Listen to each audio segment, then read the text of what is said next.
Hello there, my friend. So, today we've got a pretty cool video that's been sent in from a viewer. This is actually the same viewer as last time, so big thanks to Dan for sending in these videos for us today.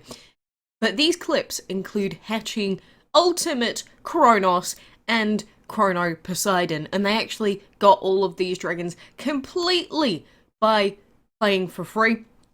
They just got really insane lucky draws, so power to them. But they have shared their videos with us today, and I have wanted to see Ultimate Chronos for a while now. So I'm happy we actually get to see him. So a really cool egg overall for Ultimate Chronos, and of course he is a Divine Energy and Void Dragon. So this trainer can only guess at the enhanced abilities of Ultimate Chronos. It is an all-powerful time god enhanced by infinite knowledge and ability. So, that's a pretty scary description. Makes me think that he's like the ultimate god, but then the ancients are stronger than the divines, so it's all kind of weird in that sense. But this is little baby Ultimate Chronos. He looks quite scary, but of course Ultimate Chronos is the final reward for collecting every other major reward dragon in the previous divine event that we've just had. So, we do have Ultimate Chronos being hatched and fed up like the little cute baby he is here. And we will be taking a look at a couple of fights using Ultimate Chronos as well in a second. But we've also got Chrono Poseidon to go and hatch in a second. I say hatch, they hatched it, we're looking at it. But, you know, for anyone that does have Ultimate Chronos, I hope you enjoy him. Again, he was pretty much the only dragon I really wanted out of the event, which kind of sucks, because then it's like, well, you need all the others to be able to get him. And he's being renamed. What the heck is he being renamed to? Zeit. Cute. Very cute. And he's in there with the other Zodiac dragon, which is quite cool. But like I said, before we take a look at the battles with him, we're also going to be looking at this clip of Chrono Poseidon, who is a divine water and energy. So the Chrono Poseidon dragon's enhancements let it slide through water like a hot knife through butter. It just said that he's not actually butter. Interesting. So, you know, getting Apollo, Chrono Poseidon, Chrono Chang'e, and Chrono Osiris, that's a lot of different dragons that you had to get a hold of to get Ultimate Chronos this time around. It's the first time we've had one of those Dragon Master Pass dragons count towards one of these events. Look at him sliding! Maybe he actually is made out of butter. Maybe they were lying to us overall. Little Timmy over here. Little Timmy. But, you know, I don't mind the design of Chrono Chang'e and Chrono Poseidon, but I definitely think that Ultimate Chronos is the top tier new dragon design. And Chrono Osiris, I quite liked his wing design, but I wouldn't say he was, you know, my favourite Chrono Dragon of all time. But, you know, aside from these dragons, you know, some of them have enhanced stats because, you know, they are exception divines and things like that. Compared to Ancients, Ancients are still really overpowered comparatively. And oh my goodness, it's in the same habitat as the old Poseidon. Aww. I also don't have old Poseidon, so I'm feeling slightly salty about that. But, no, it's going to be the good old-fashioned way of taking a dragon for a quick spin. You go and take them into a really low-level fight, and then you take a look at them. But, you know, it's like you don't usually want to waste all your resources on random divines. You know, usually it's not a good idea to do that, so unless you intend on using these dragons in your main team, at least you can go and take them into a quick fight, just see what they look like. Like, look at this, Chrono Osiris, Chrono Poseidon, and Poseidon, all in the same fight. Isn't that cute? It's like a combination of sea gods and mini death gods, I suppose. But, you know, I am happy that people got some of the dragons that they wanted. I may not have been so lucky once again, but I'm sure we'll get that one day. In the meantime, we can take a look at clips from Dan here. Thank you very much for sending this in again. So otherwise we wouldn't ever be able to touch these dragons. I'm happy to see them. And let's make sure that we at least get a couple in with little Ultimate Chronos, because of course he was the one that was most RNG reliant, especially for people that didn't spend on, you know, the chests and things like that. Because just think, some people spent hundreds and hundreds of dollars trying to reroll chests to get Ultimate Chronos, and then other people just randomly got really lucky. Like, they got a 300 drop for Chrono Osiris, they got a 300 drop for Chrono Poseidon, and sometimes it just makes you think, like, is there something that they're doing that I'm not? But that's just how divine chests make a person feel. Sometimes there's nothing that you can do to boost your odds, and there's nothing that you'll ever be able to do to, you know, make the DML chest just look at you and look at you nicely rather than just not giving you what you want. So, rather than blaming other people, it's not like they did anything weird to make these things happen, it's just, you know, just be happy for them, and at the same time, hope the best for yourself in the future. They are very purpley, so for anyone whose favourite colour is purple that didn't get them, kind of sucks for you. God, this energy dragon is gonna just destroy the divine gods, essentially. Feels bad, dude. Imagine being like Ultimate Chronos and almost getting doused by an energy dragon. That must hurt the ego a little bit.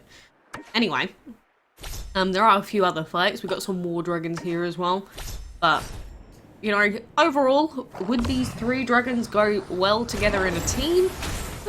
Probably not. Not having three divines on a team anymore, or that's probably not a good idea, because again, with ancients being out, usually you'd prefer to have minimum one ancient, one divine, and then usually you want at least another ancient, but if you want as many elements as possible, I guess you could also get away with a legendary.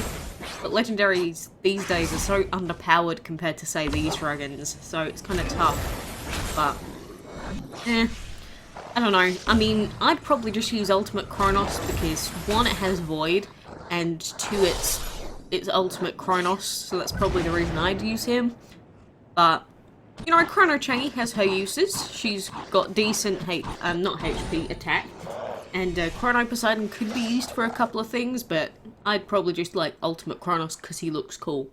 And hey, look, I could be salty if I wanted to be, you could be salty if you didn't get them, but at the same time, I do get other luck, like for instance, I bred another Aphrodite dragon. Not that I really needed a duplicate Aphrodite, but, you know, I can appreciate the thought game. Would have been better than nothing, so I can't be too salty about it, but do remember that we are going to have new events starting today, and of course we got a new bottomless dungeon that's not going to include dragon card pieces anymore, so we're back to regular old dungeon grinding. And a lot of people ask, you know, with the first few rounds of dungeon, should you be focusing on the quests or should you just be trying to, you know, beat up dragons essentially? And it's always a good idea to try and get as many KOs as you can, obviously, because you get the bonuses.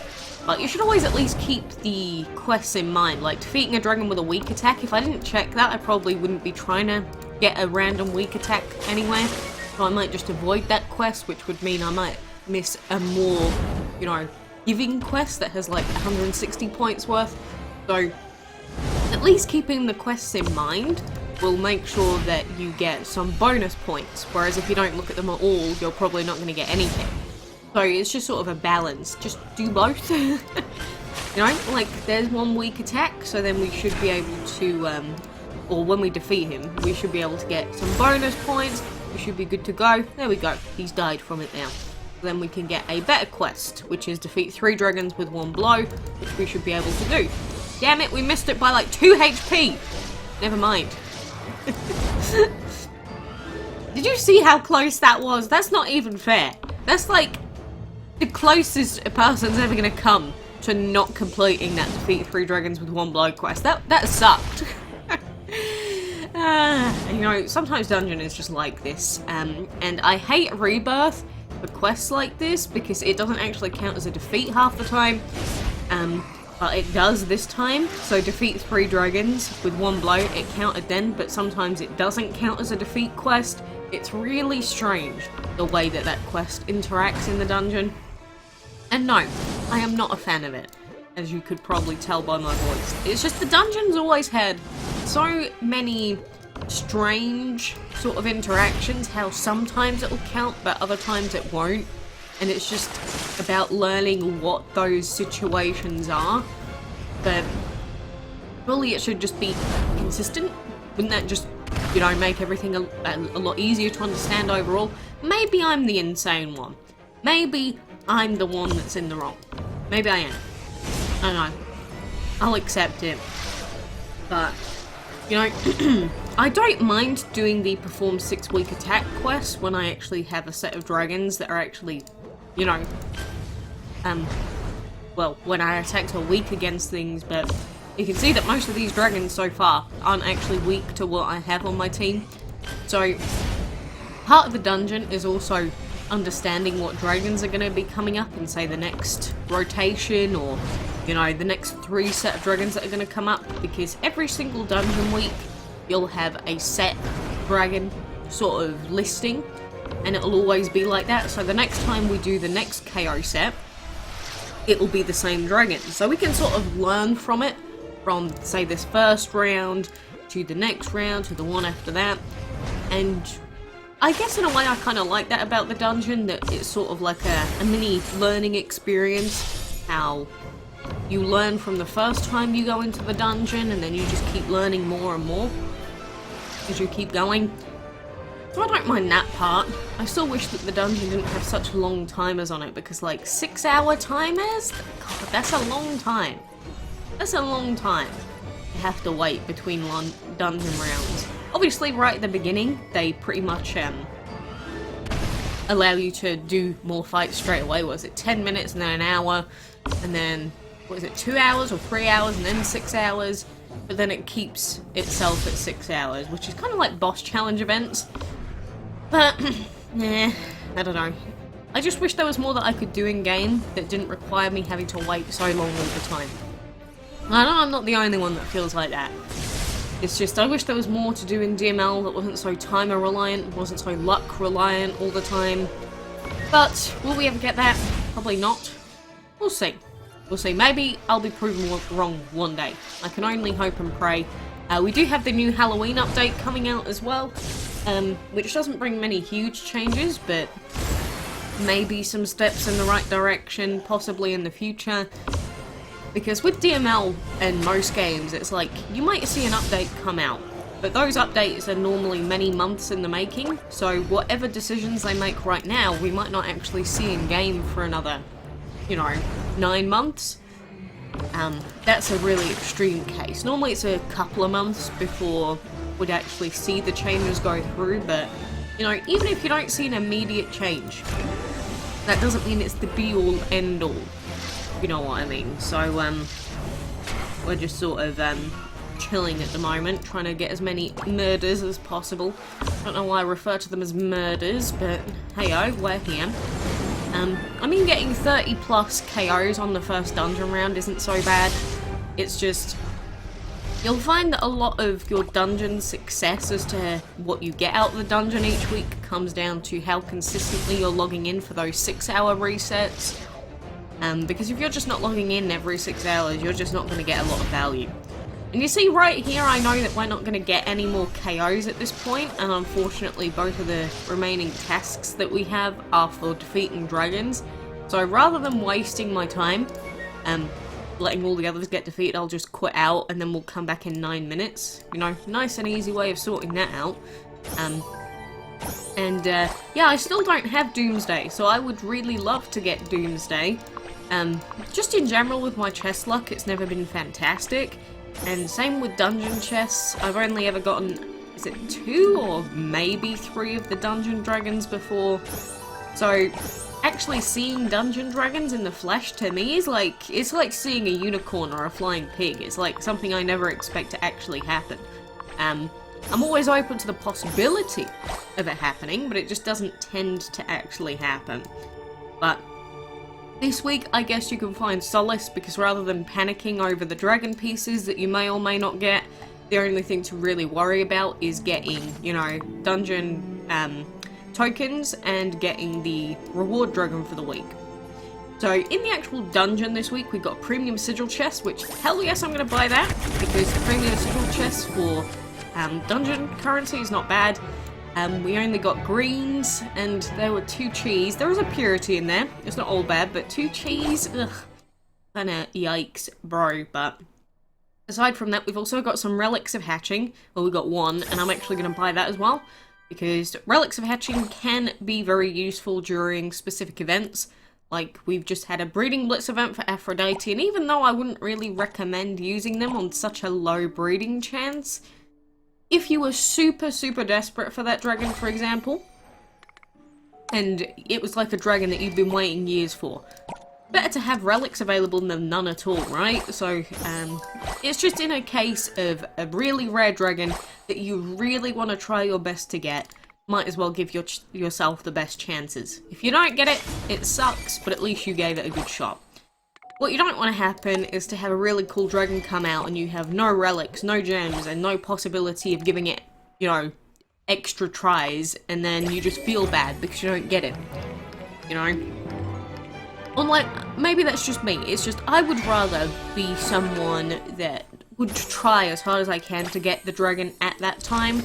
Like, not necessarily put in any money because I'm stingy, but, you know, this is why if you just rack up your resources over time and just have a lot of extra, lots of second or double egg relics, lots of things like that, you know, just stack them. You don't have to use them straight away. You don't have to waste them on regular breeding if you're still finishing off the codex.